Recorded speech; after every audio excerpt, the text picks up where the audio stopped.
Have you ever felt like the world around you suddenly doesn't make sense anymore?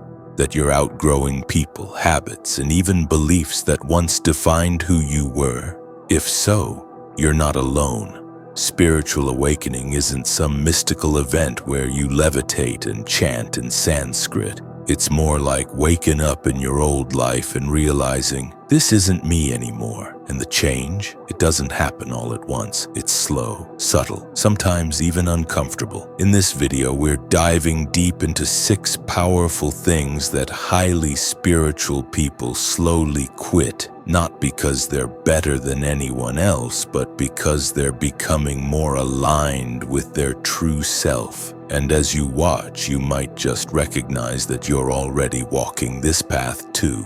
Let's begin.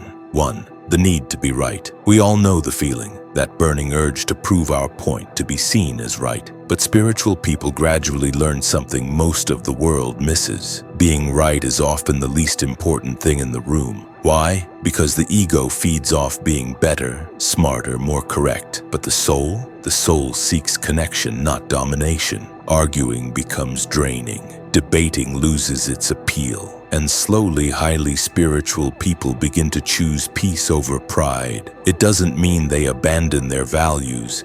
It means they stop needing validation for their perspective. They become comfortable with others not understanding them. They realize that true understanding is felt, not forced. 2. Toxic positivity. You know the phrase, just stay positive. But here's a hard truth. Constantly pretending to be okay isn't spiritual. It's avoidance. At first, many people on a spiritual path fall into this trap. They confuse light with denial, but eventually they realize you can't heal what you won't feel. Highly spiritual people begin to allow discomfort, sadness, even anger. They cry when they need to. They rest when they're overwhelmed. They get honest, first with themselves, then with others, because they know light doesn't mean perfection. It means authenticity. Real spiritual strength is the ability to sit in the dark and not be afraid of it. 3. The comparison game. Instagram, TikTok, LinkedIn. We are more connected than ever and more addicted to comparison than ever. But comparison is a trap with no finish line. Highly spiritual people slowly stop measuring their worth through other people's highlight reels. They stop asking, am I ahead? And start asking, am I aligned? They realize every soul has its own divine timeline.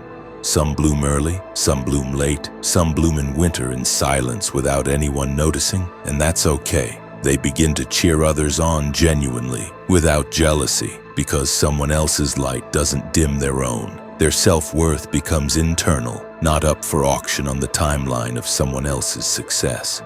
4. The fear of being alone. Loneliness hits differently during a spiritual awakening. You start seeing through masks. You outgrow old conversations, you crave depth, and find yourself sitting in silence more than ever. At first it's scary, but slowly spiritual people stop fearing solitude. They stop chasing temporary connections just to feel full, because eventually they discover something beautiful. Alone doesn't mean empty. In fact, for the first time, they begin to feel full by themselves. They realize solitude isn't the absence of love, it's the space where real love grows. And from that stillness, they attract relationships that mirror their truest self, not the mask they used to wear.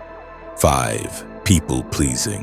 How many times have you said yes while screaming no inside?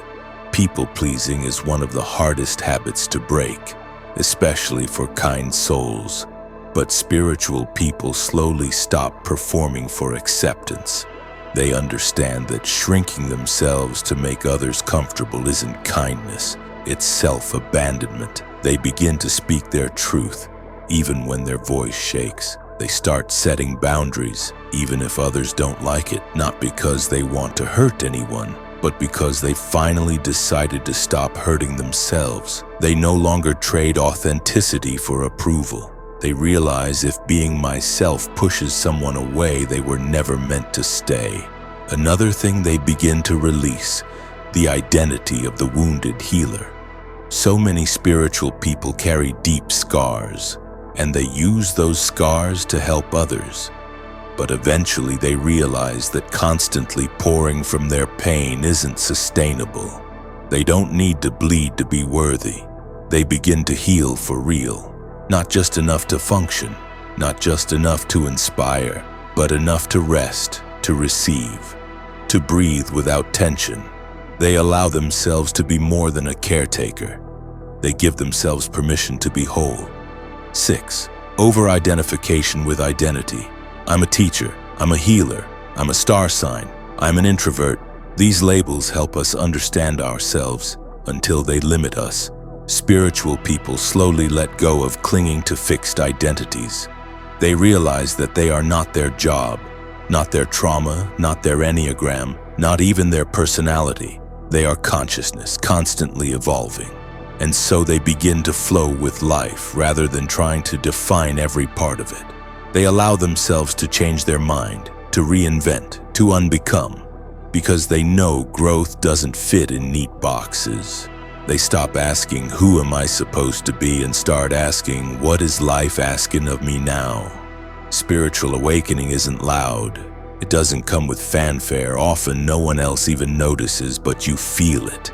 It's the quiet unfollowing of everything that kept you small. It's the soft no that protects your energy. It's the long pause before a response, the deep breath, the self-trust, the subtle knowing, I'm changing. And with each thing you let go of, you don't lose yourself, you uncover yourself. Spiritual growth is rarely loud. It's not something you post online. It doesn't come with certificates or congratulations. It shows up in tiny, almost invisible decisions. Like pausing before reacting, like unfollowing people who drain you, like saying, I don't know, and being okay with that. Highly spiritual people begin to understand that the most sacred parts of life are usually the quietest. The most powerful awakenings are internal, unshared, uncelebrated, but deeply felt. They also begin to quit the illusion of control. At some point, they realize that life doesn't operate on human timelines, that no amount of overthinking can force the future into alignment. So they stop clinging. They stop micromanaging every outcome. Instead, they surrender, not in defeat, but in faith, because they understand that what is meant for them will come, not by striving, but by trusting. They learn to hold life loosely like water in cupped hands. That surrender becomes their superpower. It's not passivity, it's peace. One more thing that fades, the need to be understood. At first, the awakening feels lonely because not everyone gets it. But over time, spiritual people stop trying to explain themselves to those who aren't ready to hear. They stop needing validation for their experiences. Why? Because they realize truth doesn't need to be agreed with to be real. They begin to live for resonance, not recognition. They stop dimming their light just to make others comfortable. They trust their path, even when it looks different, even when it looks wrong to others, because their soul whispers louder than the crowd shouts. Finally, they release perfection. Spirituality isn't about being zen all the time or never making mistakes. It's about being real. There are still bad days, still old patterns that resurface, still moments of doubt, anger, jealousy, grief. But spiritual people begin to stop judging themselves for it.